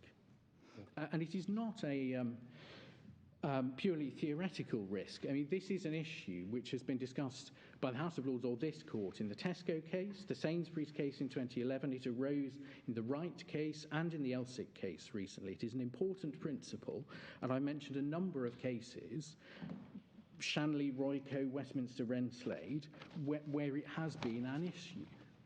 And Elphick and Wright made it very clear that you can't use a Section 106 agreement to buy or sell planning permission. Yes. And it's that the practical focus, as I've just sought to explain to the court, that helps, if it's going to be an issue, to do that by way of an obligation rather than a unilaterally imposed condition. It can address the costs of externalities imposed by the development, which, because they're externalities, can't be addressed by planning conditions. And it can also deal with issues which are completely beyond the scope of planning. For example, an example that comes to my mind is a development that included a harbour, but it was necessary to have an agreement which would govern the unloading of ballast water by the ships to avoid pollution of the marine environment. You couldn't possibly have imposed a planning condition to address that because it's to do with the operation of ships, but you could put it into the Section 106 agreement. Yes, I would endorse that.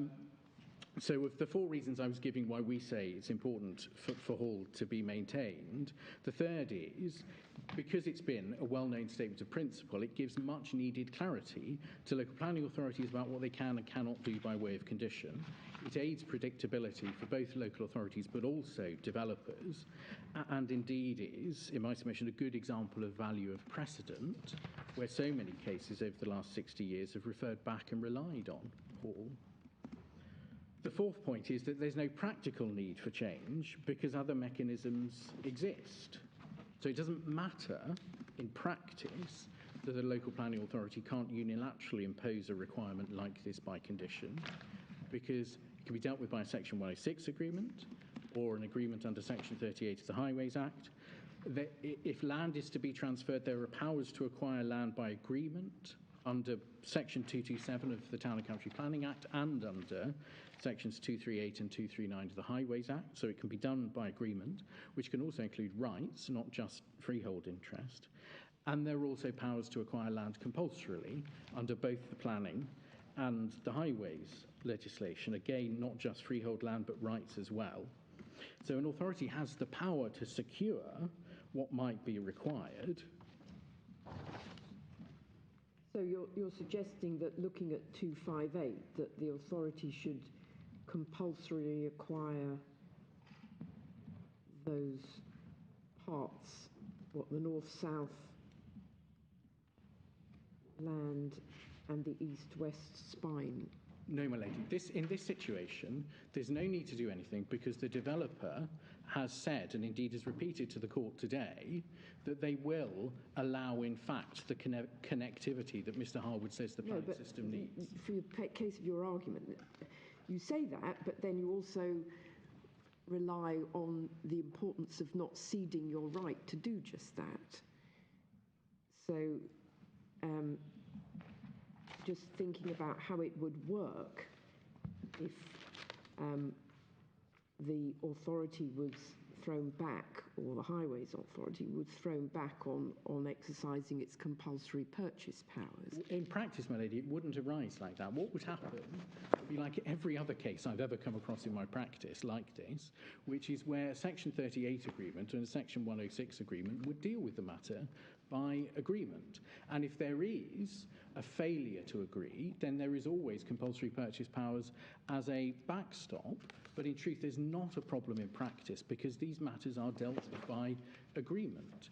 And if, for example, the developer's willingness to allow use without it being adopted as a public highway had been written into an agreement, Section 106 agreement, then that would be absolutely fine. But in truth, what happens in almost every case, as we saw from the Lockmead Farm reference in the decision letter, is that it would be covered in the Section 38 agreement. And in my submission, with compensation paid? Not in those circumstances, because it is done by agreement.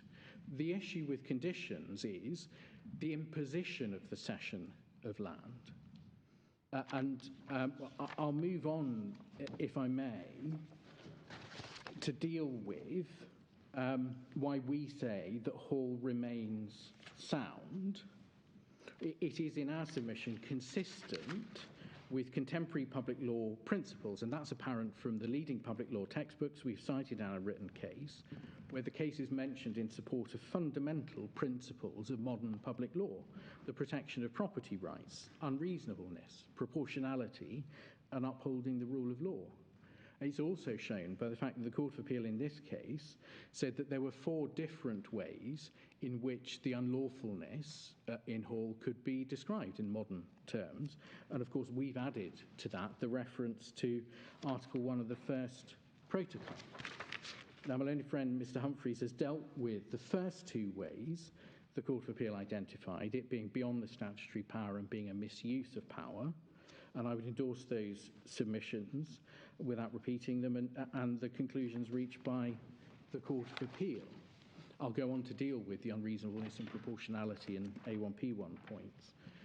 But as context, I would stress 3 key features to take into account when considering questions of reasonableness, proportionality, and fair balance. Firstly, that we're dealing with the interference with a landowner's property rights, which are a basic constitutional right. The second is that there are less harmful means available to achieve the objective.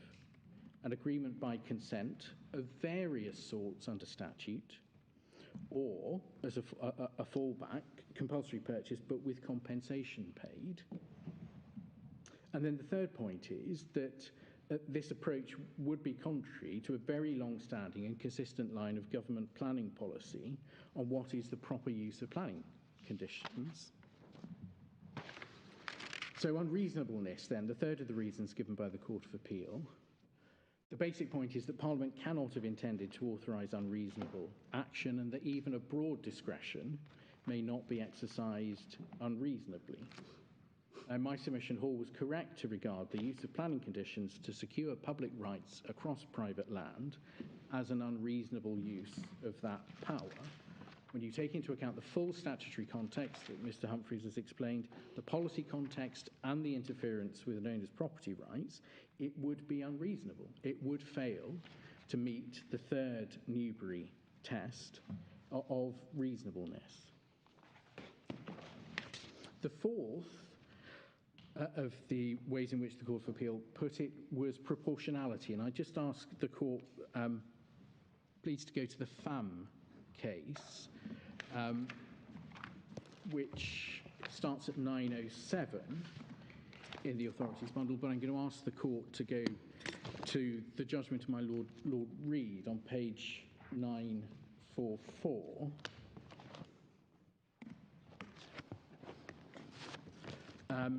And it's, to begin with first, paragraphs 112, 113, and 114.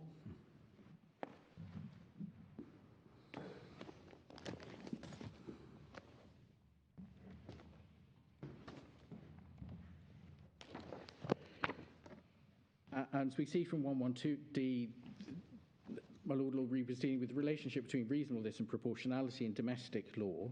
And then in paragraph 113, distinguishing between proportionality as a general ground of review, confining the exercise of power to means which are proportionate to the ends, and then also, secondly, as a basis for scrutinising justifications put forward with, for interference with legal rights. And then in 114, my Lord identifies a number of authorities in which a finding of unreasonableness was based on a lack of proportionality between ends and means, giving Hall as the first example. So this is the first type of proportionality. But in my submission, the second type of proportionality is also relevant here. And over the page 946, paragraph 119, my Lord Reed refers to the second type, interferences with important legal rights, which should be no greater than is objectively established to be necessary to achieve the legitimate aim. And in my submission, Hall is an example of both of those types of proportionality, and indeed is an example of those cases where proportionality in the second sense wouldn't lead to a conclusion different from traditional judicial review grounds. So both, in my submission, of those types of proportionality are relevant, but would lead to the same result. And then the final point. Yeah, it's really much the same point as Mr. Justice Brown Wilkinson was making in the passage we looked at earlier.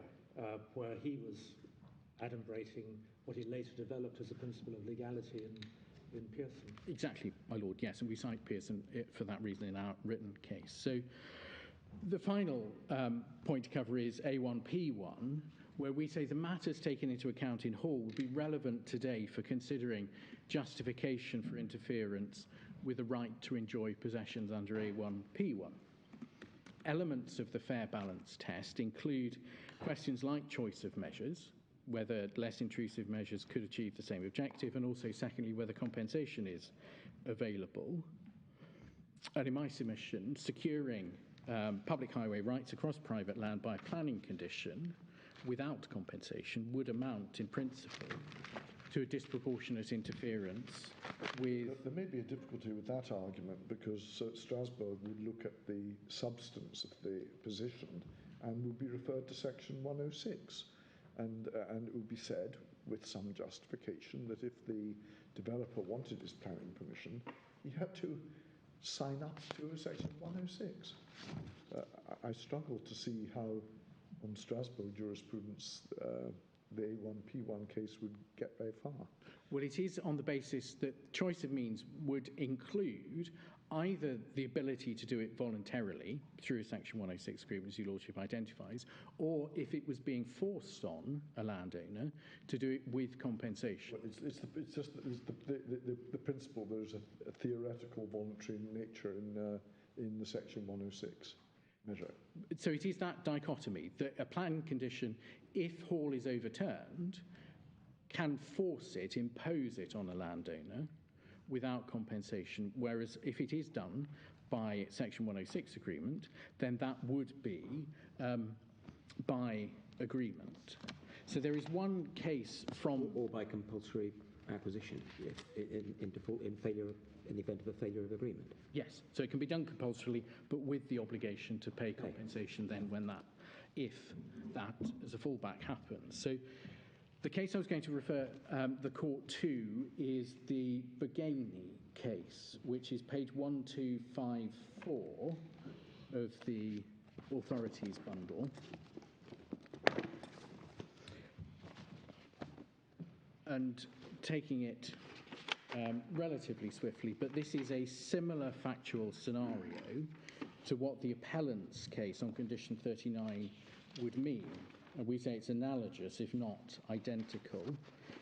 If the court could go, please. In practice, in people's experiences may differ, but my recollection of practice is that Section 106 agreements can be a matter of quite hard negotiation. Yes. Whereas planning conditions, you really take it or leave it with what is proposed by the local authority. There isn't the same room for negotiation. At least in my experience is not recent. It's going back 25 years. It is right, my lord. And it's a point we make in our written case, which is if this is done by way of Section 106 or even a Section 38 agreement, but especially a Section 106, the developer has the ability not only to decide whether to go with it in principle, but also to discuss the precise terms, how it would apply in detail, matters of timing and payment as well. So all of it is subject to negotiation, and the developer can spell out in detail what they're prepared to offer and agree with, which is simply not possible with conditions which must, in any event, be a lot simpler and blunter as a matter of drafting than Section 106 provisions. So that's really what both these points are about, isn't it? The sort of negotiating position, because you object to this because it means you ceding your right to prevent people from using the road, but then you say you have no intention of preventing anyone from using the road. You just want to charge the developers the other land. Well, that's the developer's position. I'm representing the Secretary of State, where my interest is first defending the inspector's decision letter, which we say is right, but then secondly, with the Secretary of State's hat on, in supervising the overall planning system. Yes, but you do rely, as you took us to numerous cases about this cession of rights, and that's the right, well, the right, I suppose, being ceded is the right to charge people for using the road, and then the right not to force the local authority to compulsorily purchase the land used for the road, but the right to enter into the Section 106 negotiation without the imposition of a condition that requires the public highway to be dedicated. A key difference is that it is imposed on developers through conditions which were not intended to do that, and where a developer landowner has no role in negotiation in relation to them, and a difficult choice then in practice as to whether to seek to appeal from them or not. While this court, of course, is dealing with the particular case in front of it, the court is being asked to overturn Hall. And that is of much wider importance, not only in relation to highways, but all sorts of public uses of land. And part of my role in attempting to assist the court is to explain the wider implications that would come from overturning Hall. So just finally, very briefly, I was going to refer to the Bugany case, page 1275. Or if we start first, actually, if we may, at 1274. At the very top of 1274, there's the explanation of what was the facts in that case, which is where there's a requirement to build the roads, to bear the cost of their construction and maintenance, and also, importantly, to accept the public use of their property. The measures complained of significantly reduced in practice the effective exercise of their ownership. It was held that there was an interference. Then on 1275, paragraph 71, the only way in which the land can in question now be used is as roads. And then 1276, paragraph 74, conclusion of fair balance was not struck, individual having to bear an excessive burden. Now that has been considered in the Cusack case and also by the Court of Appeal in the Thomas and Bridgend case. I won't take the court to those judgments. There are citations in our written case, but they are helpful in my submission in discussing Bugany and also, importantly, in identifying the role of compensation in the fair balance. So we say that, judged by modern legal standards, the use of a condition contrary to Hall would be exercising a statutory power in an unreasonable and unjustified way, a disproportionate means to an end, and not striking a fair balance. So we invite the court to conclude that the principle that was set out by the Court of Appeal in Hall almost 60 years ago remains sound and should be upheld. Unless I can assist the court further, those are my submissions. Thank you very much, Mr. Honey. Well, Mr. Harwood. Thank you, my lord. In terms of ground one, I'll deal with it with two main points. Firstly, the relationship between Newbury and planning obligations, and then the question of statutory construction. It's common ground that a planning obligation under Section 106 can require the provision of a highway in connection with the grant of planning permission, and that it would do so invariably without compensation being provided to the developer. That is the way the planning system works. It's also the case, to pick up my lord's comment about Grampian conditions, a negative condition is often imposed where there's a need for off-site work, such as improvements to an existing road junction, perhaps some distance from the development site.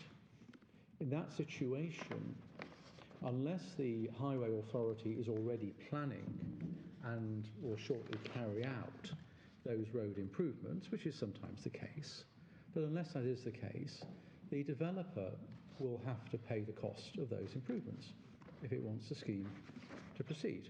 It'll have to enter into an agreement, usually in the Section 278 of the Highways Act, to do it. It can't expect the public sector to carry out works to enable a development to take place.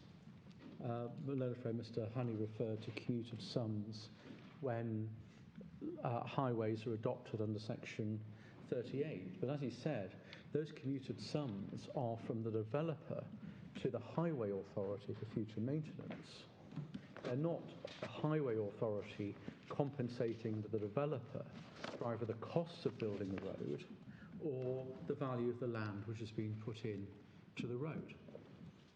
So to pick up the point which my Lord Hodge made about the use of 106 in the context of human rights, it's not a case that the public, the taxpayer, is expected to pay the costs of infrastructure required by development. It's that the developer is expected to pay that as a generality. And the Newbury tests apply to the materiality of matters to the grant of planning permission, including the materiality of the planning obligation, as they do to the lawfulness of a planning condition. So a planning obligation which requires the developer to provide highways can be for a planning purpose. It can fairly and reasonably relate to the development proposed, and it can be rational in Wednesbury terms to require the provision of a highway. A planning condition to the same effect would meet the Newbury tests. Now, in relation to application of rationality, and so my learned friend referred to a number of cases, but in terms of Britannia, the court got itself into the position of saying you could have a condition requiring public open space and children's play facilities to be provided and maintained when it doesn't require access to be given. That is criticised by Malcolm Grant in urban planning law. We gave the reference in the written statement, our written case, but it's at page 2847. As it's hard to imagine a more artificial distinction. Those are the twists and turns. Public open space and children's play areas were required to make the housing schemes in Britannia acceptable. But that can hardly be achieved if the developer puts up the playground, maintains it, and puts a lock on it and doesn't allow children to come on and use it. My learned friend referred to Royco as example of restriction. Royco was a case where the local planning application was made for housing. In the 1970s, the local authority granted what is basically a planning permission for a housing estate, including nomination rights. And that was discussed by my Lord Sales in Wright. Give the reference, page 1037, paragraph 53, where my Lord drew attention to the changes in policy which will affect whether or not such an approach would be rational in the present circumstances. These questions go to rationality, and rationality is, as both Mrs. Justice Andrews said in the High Court and as I've submitted, a matter of fact. In terms of my second point, the question of statutory construction, the Act, in terms of the power to impose conditions, is wide enough to control the question of who should be able to enter or use land in relation to the particular development. And that's why Mr. Humphreys in particular had to criticise the judgments in Hall to say that they were wrong in important respects, did not go far enough, because what the court recognised in Hall was that a planning condition could require access to be given to land to neighbours. The complaint in Hall was the argument that it shouldn't be done at the instance of a local authority which ought to be paying compensation. So regulating the use of land, the language of conditions, it also was the language pre-1991 of planning agreements. My Lords need a reference, my Lady needs a reference for that. The Section 52 of the Town and Country Planning Act 1971 is the forerunner of Section 106, is set out in the Bradford judgment at 627. So regulating the use of land, that does include the question of what happens, who's able to do it, who's not able to do it, when it takes place, and so on. So that statutory power is sufficient to require controls over who may take place, or more particularly, to what extent it's possible to restrict who goes onto the land and to deal with that. So what we did in this case with the condition and what is proposed satisfies the Newbury tests, and it falls within the matters of the capacity of a planning condition by means of statutory construction. And the protections, of course, are there. They're there in the Newbury test, they're there in policy, they're there in the ability to appeal.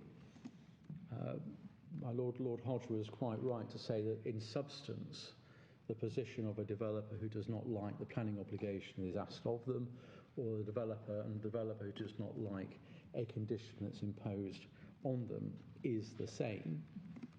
They are able to take that point to the Secretary of State on appeal. If the authority refused on the basis, and to Mr. Honey's point, if the authority refused on the basis there wasn't a planning obligation it was happy with, then all the issue, and there was an appeal against the refusal, then all of the issues on the application at least would be capable of being raised. The inspector could refuse on the basis that she didn't think that the scheme was acceptable, regardless of what was done with the planning obligation. There is a degree of negotiation on conditions on big schemes. Of course, my lords and my lady will have picked up that the planning obligation refers itself to condition 39. Everybody knew what was involved. There is a degree of discussion, and again, it gets resolved in the same way. And in terms of the ECHR point, I do respectfully agree with the point made by Lord Hodge, given that the practice, particularly on 106, not paying compensation is able to be proportionate, of course, subject to the application of the Newbury tests. If an authority wants a road for its own purposes or because of its own use of the public benefit, it can't force a landowner to provide it. But if there's a need for a highway because of that scheme, and good planning requires that, then that can be required. I can turn, I think, briefly to questions on issue 2. As I said,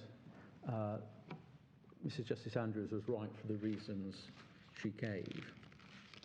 The inspector's experience doesn't really bear. It's not a question of professional judgment, it's a question of law on the facts. And the inspector's analysis, for example, doesn't address at all the words "is served," which are critical to understanding the need for it to be a functioning highway. Now, the Secretary of State rather turns the validation principle on its head. A validation principle is a mechanism for saving a term from unlawfulness. What the Secretary of State says is that the term should be interpreted away from a natural and lawful meaning towards some other meaning based on a misunderstanding of what the law was. If this court says that the Hall principle is not applicable, as we urge, that what it is a matter of a determination on the facts and the Newbury principles, that will have been the position not simply today, but the position in 2015 and the appropriate approach, given that legislation hasn't materially changed, when Hall was decided that what was said by the Court of Appeal went too far. So the validation principle, what date you apply it, has to be on the basis of the law as it is correctly understood, rather than seeking to impose some subjective approach as to what persons reading it drafting it may have had in mind at the time, particularly when we don't know, and more particularly the reasonable reader, who may have had absolutely nothing to do with the grant of planning permission. Maybe a third party, maybe somebody coming to it many years down the line, would not know what was in mind. They are expected to do what this court said in Lambeth. Read the document, read what's incorporated in it. That's the starting point, and that is often the end point, rather than going into an elaborate form of legal analysis.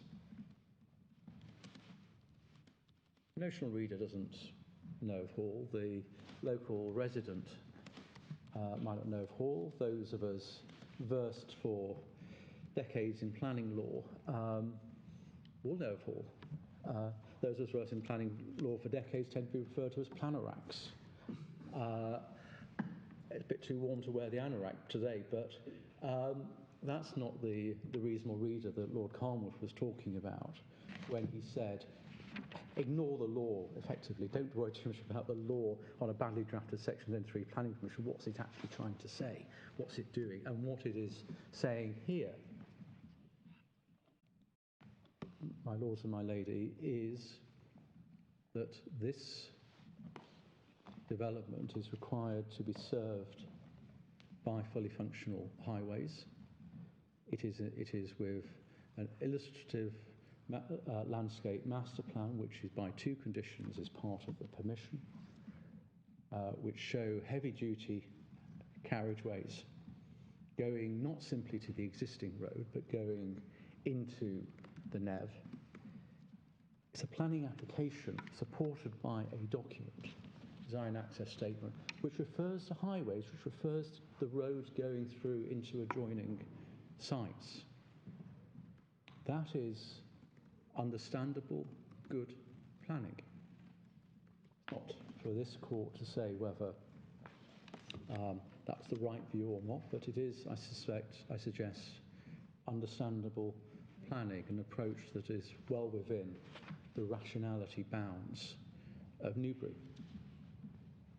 What's not understandable planning is the position which my learned friend Mr. Humphreys urges, that his clients are able to say, notwithstanding all that, that, well, it's up to them whether they let anybody through their site. If so, when and on what terms to do that. There's no proposal put forward with the planning application, nothing agreed. There's no licence in 2015, there's no licence now.